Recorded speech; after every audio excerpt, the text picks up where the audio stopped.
नमस्कार, स्वागत है आपका। मैं हूं आपके साथ सपना दीपक मिंतेशिया। बुलेटिन का आगाज करेंगे। राज्यपाल रमेन डेका ने पूर्व प्रधानमंत्री भारत रत्न अटल बिहारी वाजपेयी की और पंडित मदन मोहन मालवीय के जन्म दिवस पर उन्हें नमन किया। लोक भवन में आयोजित कार्यक्रम में राज्यपाल ने छायाचित्र के समक्ष पुष्प अर्पित कर वाजपेयी और मालवीय को नमन किया। राज्यपाल ने कहा कि वाजपेयी जी एक महान राजनेता, सशक्त वक्ता, कवि और बहुआयामी व्यक्तित्व के धनी थे। पूर्व प्रधानमंत्री वाजपेयी के जन्मदिवस को सुशासन दिवस के रूप में भी मनाया जाता है।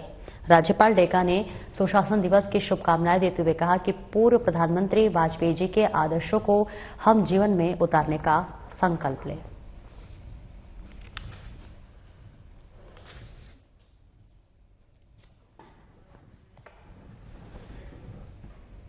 और आगे बढ़ेंगे, जहां बेमेतरा की ग्राम पंचायत लोलेसरा में आयोजित संत कबीर समागम के तीसरे दिन प्रदेश के उप मुख्यमंत्री विजय शर्मा कार्यक्रम में शामिल हुए। इस अवसर पर उन्होंने संत कबीर वंचावली गुरु प्रकाश मुनीनाम साहेब जी के चरणों में नमन कर प्रदेश की खुशहाली, समृद्धि और तरक्की की कामना की। उप मुख्यमंत्री विजय शर्मा ने अपने संबोधन में कहा कि संत कबीरदास जी की वाणी और उपदेशों में सर्व समाज की सार्थकता और कल्याण निहित है। संत कबीर का संदेश सामाजिक समरसता, सामाजिक सद्भाव और सौहार्द की भावना को सुदृढ़ करना है।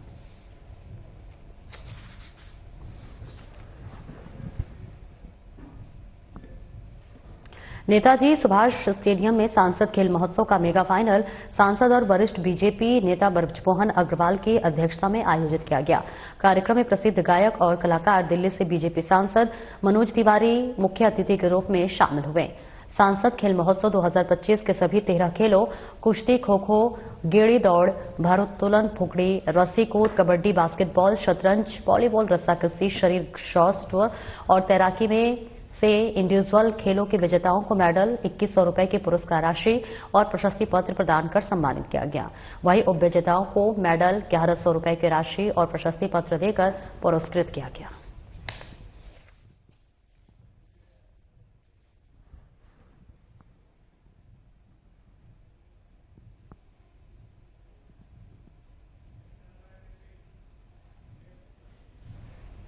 बीजापुर में सर्व समाज की ओर से महाबंद का व्यापक असर देखने को मिला। आपको बता दें कि जनजातीय लोगों पर कथित षड्यंत्र पूर्वक ईसाई धर्म में मनतांतर के विरोध में मिशनरियों की ओर से सनातनी समाज पर जानलेवा हमला और प्रशासन की कठोर कार्रवाई के खिलाफ सर्व समाज ने यह व्यापक बंद कराया। आपको बता दें कि गोंडवाना समाज के अध्यक्ष वालवा, मदनाया समाज के प्रवक्ता सालिक नागवंशी, सर्व आदिवासी समाज के कोषाध्यक्ष कोरम बिचमैया, सर्व पिछड़ा वर्ग समाज के अध्यक्ष गिरिजा शंकर तामड़ी ने आमाबेड़ा गांव की घटना पर कड़ा विरोध जताया है और सर्व समाज ने सख्त कार्रवाई करने की बात कही है।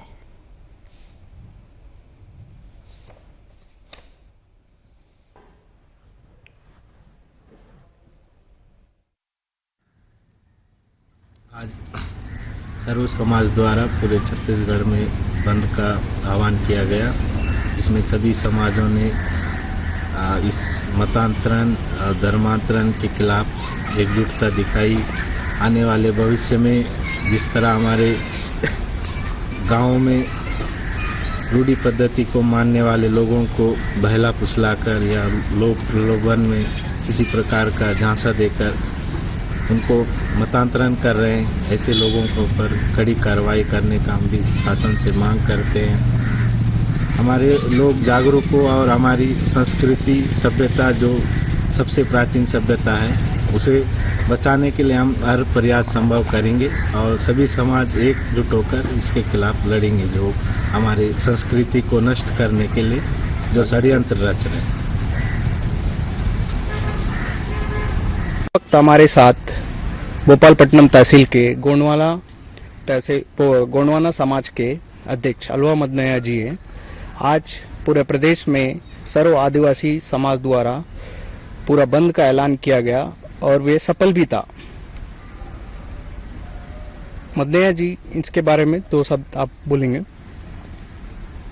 ठीक है, तो जो भी आज छत्तीसगढ़ राज्य स्तर पर जो बंद का आह्वान किया गया है, वो सभी समुदाय के लोग, सर्व समाज के नेतृत्व में जो चला है और हम लोग बस्तर के आदिवासी भी ये जो परिस्थितियां चल रही है इस क्षेत्र में, आदिवासियों के साथ जो धर्मांतरण जो हो रहा है अच्छी बात नहीं है और नहीं होना चाहिए। और इसको लेकर के हम लोग पहले से भी संघर्षशील है, अभी भी वर्तमान में भी हम लोग धर्मांतरण के विरोध में चलते ही है।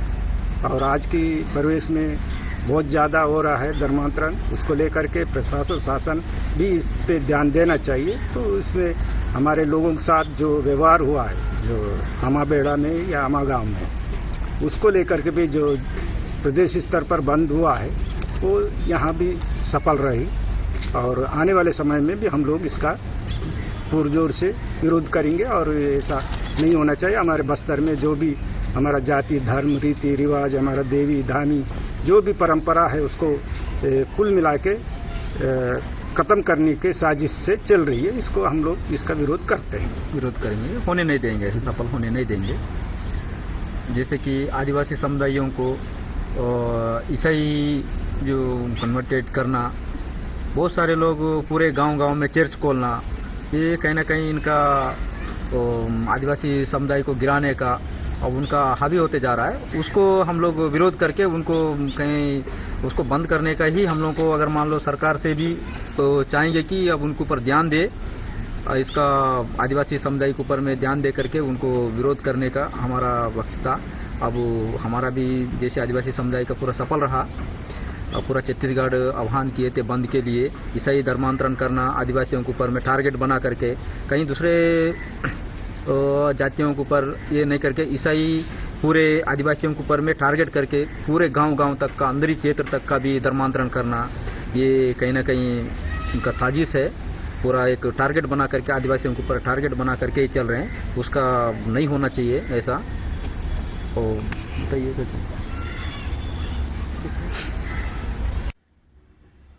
जैसा कि आज पूरे प्रदेश में कायकेर आमाबेड़ा की घटना को लेकर के सर्व समाज द्वारा एक दिवसीय जो बंद का आह्वान किया गया था वो पूर्ण रूपेण सफल रहा और इसमें सभी समाज के लोगों ने इस बंद को सफल बनाने में स्वस्फूर्त योगदान दिया। दूसरी तरफ कहीं न कहीं भोले भाले आदिवासियों को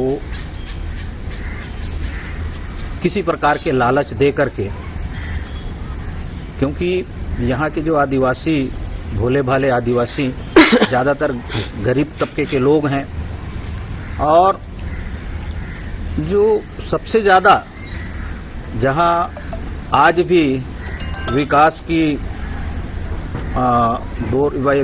विकास नहीं पहुंचा है, वैसे जगह को चिन्हांकित करके आदिवासियों को धर्मांतरित कर उनके मूल धर्म से उनको अलग करने का जो प्रयास किया जा रहा है वो निंदनीय है। और संविधान किसी को ये इजाजत नहीं देता कि किसी को भी किसी प्रकार के लालच दे करके उनको धर्मांतरित किया जाए। ये हम सबके लिए चिंता का विषय है और भविष्य में इस प्रकार के यदि हमारे अंचल में भी इस तरह की कोई अभियान यदि चलता है तो हम उसका पुरजोर विरोध करेंगे। और आज के जो बंद में जिस तरह से इस क्षेत्र के लोगों ने बढ़ चढ़ के हिस्सा लिया, भोपालपट्टनम भी बंद रहा, उसका हम समर्थन करते हैं। और किसी प्रकार के धर्मांतरण का जो यदि गतिविधि इस क्षेत्र में यदि संचालित होता है तो हम सब मिलकर के उसको विरोध करेंगे। बस। और आगे बढ़ेंगे। दुर्ग कोंदला विकासखंड में पंचायतों से जुड़े निर्माण कार्यों को स्वीकृति नहीं मिलने से नाराज सरपंच संघ ने आंदोलन तेज कर दिया है। सरपंच संघ ने विकासखंड मुख्यालय में सड़क पर बैठकर चक्का जाम किया है। सरपंचों का आरोप है कि खनिज न्यास निधि से प्रस्तावित निर्माण कार्यों को अब तक स्वीकृति नहीं दी गई है, जिससे पंचायतों का विकास प्रभावित हो रहा है। चक्का जाम के कारण सड़क के दोनों ओर वाहनों की लंबी कतार लग गई है, जिससे आवागमन पूरी तरीके से बाधित हो गया है। सरपंच संघ ने कलेक्टर के नाम ज्ञापन सौंपते हुए प्रशासन को 6 दिनों का अल्टीमेटम दिया गया था। निर्धारित समय सीमा में मांगे पूरी नहीं होने पर सरपंच संघ ने आंदोलन के तहत चक्का जाम किया।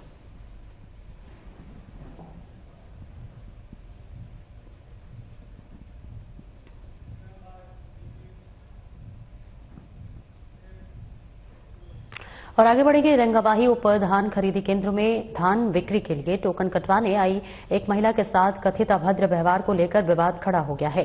पीड़ित महिला अपने पति के साथ छोटी बेटिया थाना पहुंची और आरोपी के खिलाफ मुकदमा दर्ज कराया। पीड़िता का आरोप है कि धान खरीदी केंद्र में पदस्थ वरदाना प्रभारी वासुदेव मंडल ने महिला के साथ टोकन काटने के दौरान गाली गलौज किया और अभद्र व्यवहार किया। महिला का कहना है कि वो इस घटना से मानसिक रूप से प्रताड़ित हुई। मामले को लेकर छोटे बेटिया थाना प्रभारी ने बताया कि लिखित शिकायत प्राप्त हो गई है और मामले की जांच की जा रही है।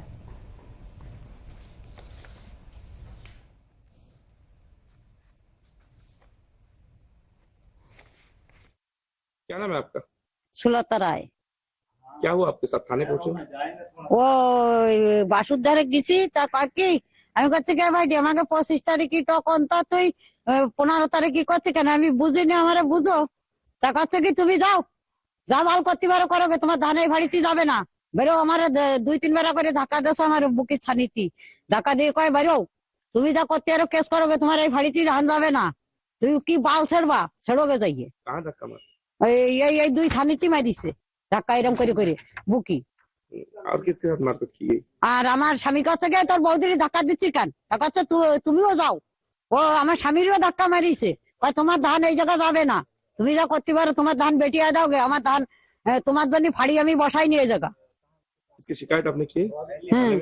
হ্যাঁ থানায় শিকায়ত করতেছে এর জন্য আমার 2-3 বার করে ধাক্কা মারিছে আমার স্বামীরও মারিছে আমারও মারিছে কয় বেরো আমার এই জায়গাতে ফাড়িতে। एक महिला अभी थाने पहुंची थी और आपके नाम पे आरोप लगा गया कि आप महिला के साथ धक्का मुक्की किए हो। इस संबंध में क्या जानकारी है? नहीं, ऐसा तो मैं कोई जानकारी नहीं किया हूँ। सुबह का समय था, ठीक है, सुबह का समय था, कम से कम 50-100 किसान था, लेबर मिला के था, ठीक है। मैं उसका कोई विवाद खराब व्यवहार नहीं किया हूँ। किसान से भी आप पूछ सकते हो, किसान सामने है। तो आप यहाँ पे कौन से पद में? कौन? मैं यहाँ बारदाना प्रभारी।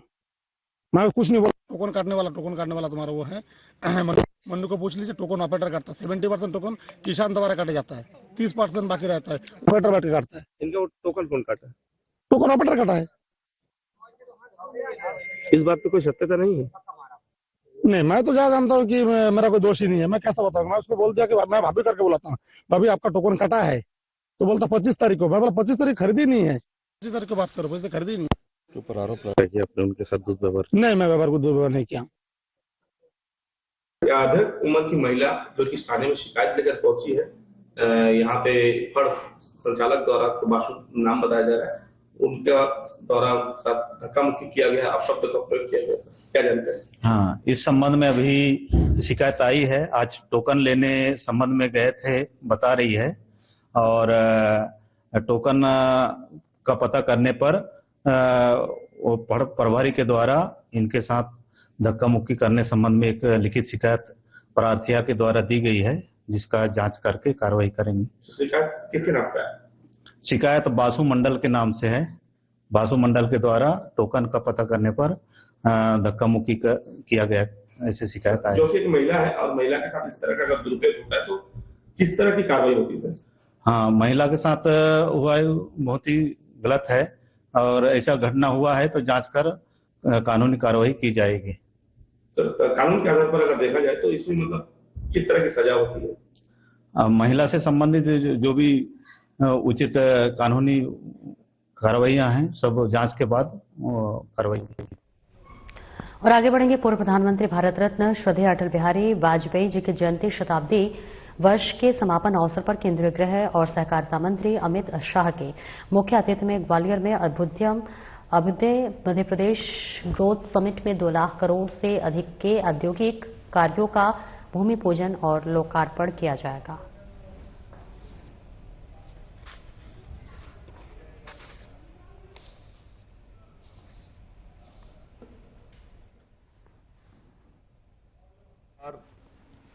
मध्य प्रदेश की धरती पर यशस्वी गृह मंत्री आज रात्रि में ग्वालियर पधार रहे हैं।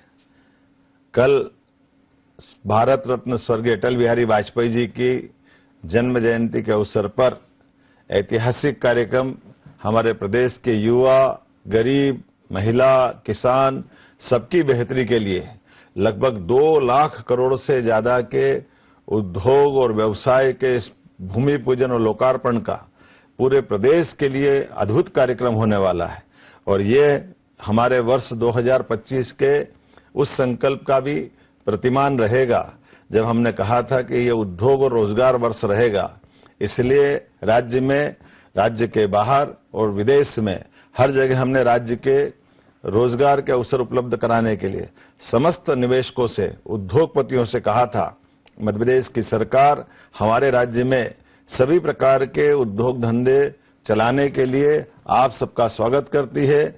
आइए हमारे राज्य में हमारे जमीन से जुड़े हुए तमाम प्रकार के ऐसे काम जिनसे यहाँ के लोगों की प्रगति में, उनकी आर्थिक समृद्धि में वो विकास का प्रतिमान बने।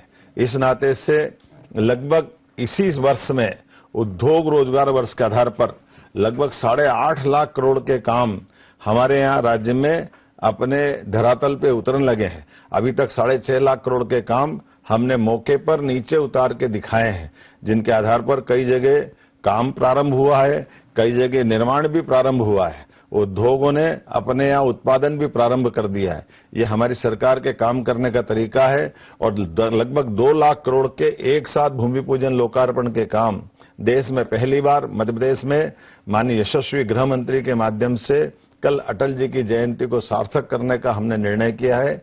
मेरी अपनी ओर से एक बार फिर इस समूचे आयोजन के लिए और समूचे हितग्राहियों के, चाहे वो रोजगार पाने वाले युवा हो, महिला किसान हो या बेरोजगार युवक हो या हमारे वो निवेशक जो मध्य प्रदेश की सरकार पर भरोसा करके अपने व्यापार व्यवसाय के आधार पर देश को आर्थिक समृद्धि की तरफ यशस्वी प्रधानमंत्री के आशीर्वाद से जब भारत दुनिया के सामने तीसरी आर्थिक ताकत बनने को तैयार है, ऐसे में मध्य प्रदेश भी अपनी पूरी ताकत के साथ कदम से कदम मिलाकर के माननीय मोदी जी के साथ, माननीय प्रधानमंत्री जी के सपने को साकार करते हुए कदम से कदम मिलाकर आगे बढ़ने के लिए तैयार है। आइए हम सब मिलकर के एक बार फिर पूरे आयोजन को सफल बनाएं। यशस्वी प्रधानमंत्री श्रीमान नरेंद्र मोदी जी का धन्यवाद, जिन्होंने हमारे अपने राज्य के लिए लगातार आशीर्वाद दिया है, और माननीय गृह मंत्री जी का हार्दिक अभिनंदन जो पधारने वाले हैं।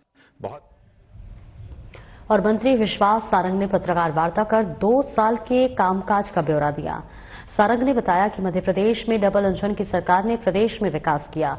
विगत 2 वर्षों में सहकारिता, खेल और युवा कल्याण विभाग ने खेलों के मामले में प्रदेश ने उन्नति की है। हमारे खिलाड़ियों की मेहनत की वजह से हम पहले जहां 18वें नंबर पर थे, अब 3 पर आते हैं।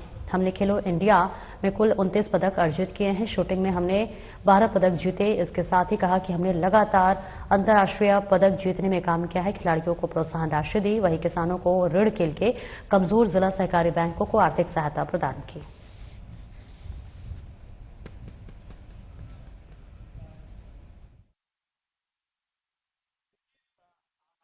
प्रश्न जो है उसमें मैंने पहले भी ये कहा था कि सहकारी सेक्टर से जो खाद का वितरण है उसमें कहीं भी किसी भी तरह की कोई दिक्कत नहीं आती।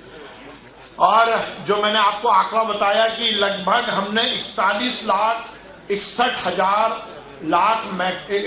लाख मैट्रिक टन खाद का वितरण अभी तक कर दिया है और इसमें कहीं कोई कमी नहीं है। जहां तक डिफॉल्टर किसानों की बात है उसमें भी हमने व्यवस्था बनाई है डबल लॉक की, जिसमें वो डिफॉल्टर किसान नगद में जाकर खाद ले सकते हैं। पर उसके साथ ही हमने ये भी सुनिश्चित किया है कि हमारे जो सहकारी सेक्टर में और अधिक खाद मिल सके, उसके लिए अब जो रेशो है वो 50% कर दिया है। 50% केवल कोऑपरेटिव सेक्टर से, सोसाइटी के माध्यम से होता है, वो भी हमने FOR किया है, जिसके माध्यम से किसानों को और लाभ मिल सके। और लगभग सहकारी सेक्टर से हम 70% का खाद वितरण कर रहे हैं। पर उसके साथ जो आपने प्रश्न पूछा, आगे आने वाले दिनों में ई-विकास पोर्टल के माध्यम से हम ये सुनिश्चित कर रहे हैं कि किसान के घर पर हम खाद लेके जाएं।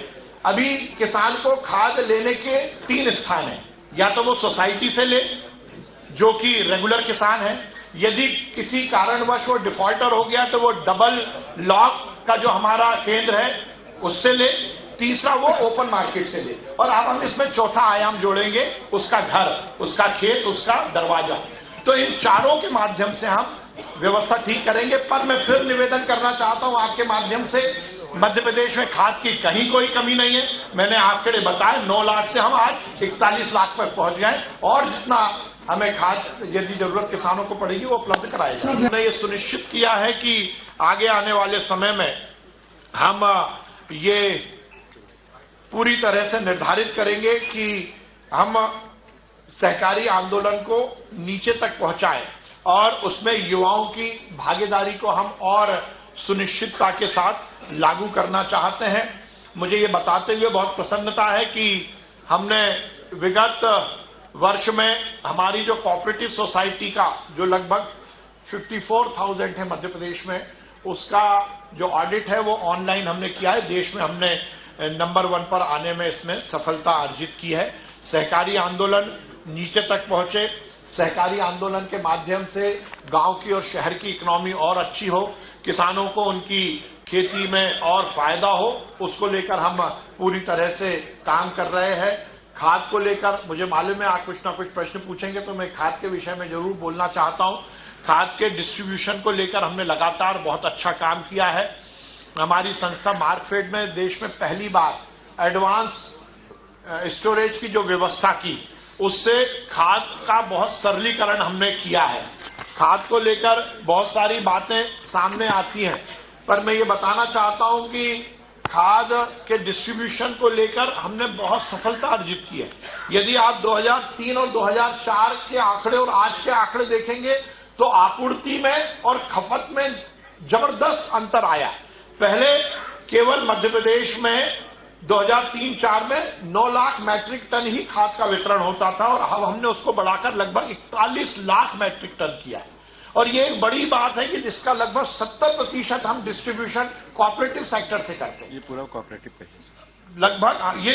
ये तो 41 लाख केवल कोऑपरेटिव का है और हम पूरे प्रदेश में जो डिस्ट्रीब्यूशन होता है उसमें 70% हम केवल कोऑपरेटिव सेक्टर से करते हैं। और ये जो खबरें आती है इसमें कोऑपरेटिव से जुड़ी हुई एक भी खबर नहीं है। सहकारिता के माध्यम से हम खाद का डिस्ट्रीब्यूशन बहुत जबरदस्त करते हैं, पर उसके साथ ही मोहन सरकार हर समय समस्या को हल करने वाली सरकार है। मोहन सरकार हर समय नवाचार करने वाली सरकार है।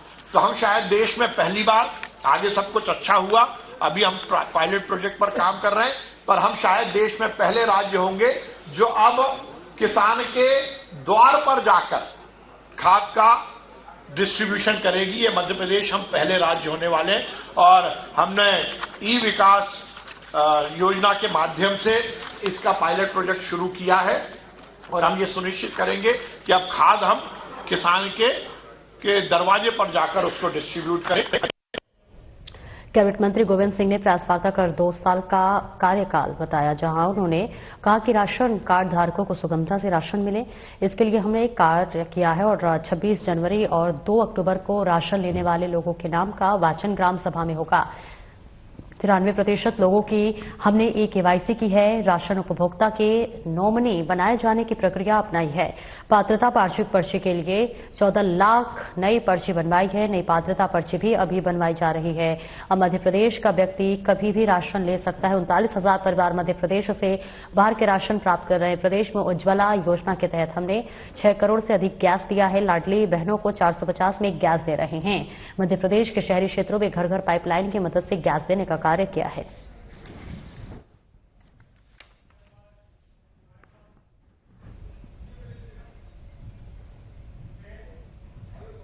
फिलहाल इस बुलेटिन में इतना ही। नमस्कार।